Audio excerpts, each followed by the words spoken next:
Hi, everybody. I think I'm live. Okay. I think I am live on both Facebook and Instagram. This is Dr. Tenenbaum coming to you from West County Plastic Surgeons.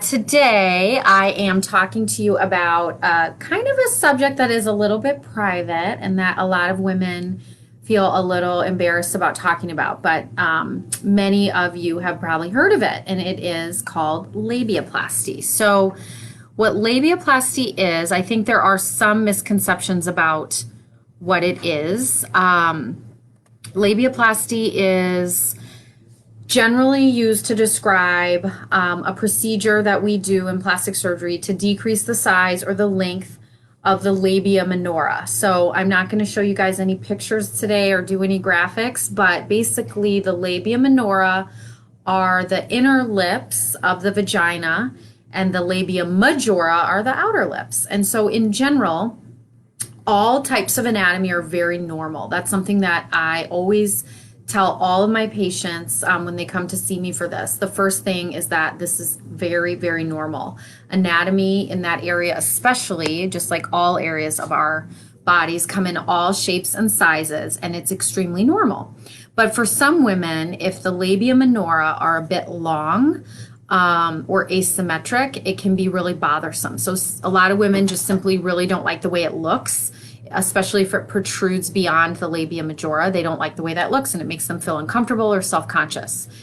But also for some women, when they're long, it can be really physically uncomfortable, especially when they feel like maybe activities like riding a bicycle or riding a horse or activities like that, or just getting kind of stuck on clothing can be really annoying and aggravating. So labiaplasty is a really great procedure for women who are bothered by this. And sometimes they can be kind of embarrassed to bring it up with their doctor. But there are options. So depending on what your anatomy is and what is bothering you, my job is to tell you what your options are. And often the options are for me to reduce that area or make it more symmetric with something called labiaplasty. Labiaplasty generally is something I can do in the office under local anesthetic. So it's very private and comfortable. And believe it or not, women tolerate that extremely well. So when we inject numbing medicine, often that area is completely numb and people tolerate it really well. There are some dissolving stitches that we use. Usually the first couple of days, there's a little bit of discomfort or irritation, and there certainly is a bit of swelling. But often, most of my patients, after a few days to a week, feel pretty good. I generally have them avoid any strenuous activities, tight clothing like jeans, for several weeks. But then most people do kind of get back to pretty normal activities fairly quickly after that. The other thing that we can often add to that procedure is fat grafting or fat injections or even filler injections to the labia majora. So that can help that area look a little puffier or a little more full, again, to help camouflage the other region or to simply look a little more youthful. So that is often done in conjunction with labia minora reduction or labiaplasty. I know some folks sent in some questions ahead of time. I think honestly I've answered most of them at this point. Most people want to know sort of what can be done and then also recovery time, which we talked about. It actually can be a pretty straightforward procedure with minimal downtime and recovery time. Risks of the procedure. So this is not something I generally like to do on patients who are smoking or who have other medical conditions that might limit or inhibit their healing. So we want to make sure that we know all about your medical history. Certainly, it's something that as long as the area is completely well healed, you can still have a baby in the future if you want to. Some people think that this happens after you have a baby. It happens from childbearing. That's actually usually not true. It really simply is just, again, genetic differences that we all have in our anatomy. And so it's just sort of the way you are. It usually is the way you've been since puberty. And there can be some minimal changes after having a baby, but usually these are changes that have been around since puberty. So fixing them before childbearing usually is okay. Let's see, recovery, we talked about that. And then the risks, I was going to say. So, wound healing. So, there is a small risk of having some wound breakdown or some healing issues.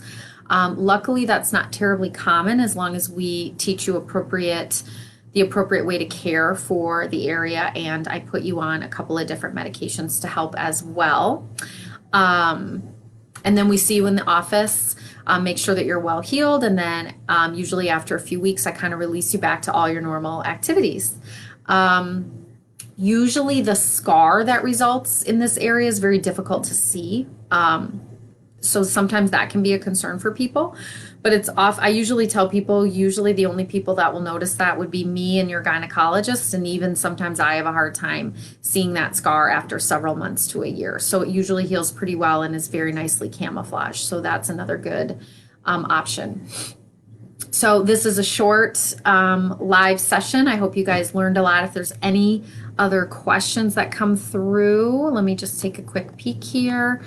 I don't think I have any other questions coming through besides the one I answer.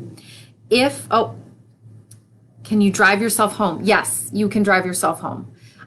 We generally recommend no pressure right on the area. So some people will get certain pillows to kind of relieve pressure when they are sitting. But yes, you can definitely drive yourself home. You don't need general anesthetic or even any sedatives usually unless you have a lot of anxiety about it, then we can give you a sedative, but generally we don't need to. So you can drive yourself home. Infection rates. So infection rates are incredibly low with this procedure. I do give most of my patients a couple of doses of actually diflucan, which is used to treat a yeast infection. It's not an antibiotic. It's a little bit different. A couple of doses of that right around the procedure. And then other than that, we don't even use antibiotics. Just have you keep the area clean with soap and water. And we send you home with a little bit of an ointment or it's actually something called intrasite gel. It's more of a gel than an ointment to keep along the incision line. And that usually does the trick, and infection rates are low. Wound healing complications or dehiscence rate, where the incision can come apart or come open, is also incredibly low, but that's actually a little more common than an actual infection. So that's a really great question. Hold on one sec, I've got more, oh my gosh. Refraining from intercourse. So as I mentioned earlier, in terms of just kind of overall strenuous activity, intercourse or tampon use, I usually say about 4 weeks. And in general, I see you at about 3 weeks. And as long as everything is looking pretty good and looking healed, then usually I will clear you for those activities. But it's really important to wait for your plastic surgeon to examine you and clear you for those activities prior to tampons or intercourse. That's a great question. Okay.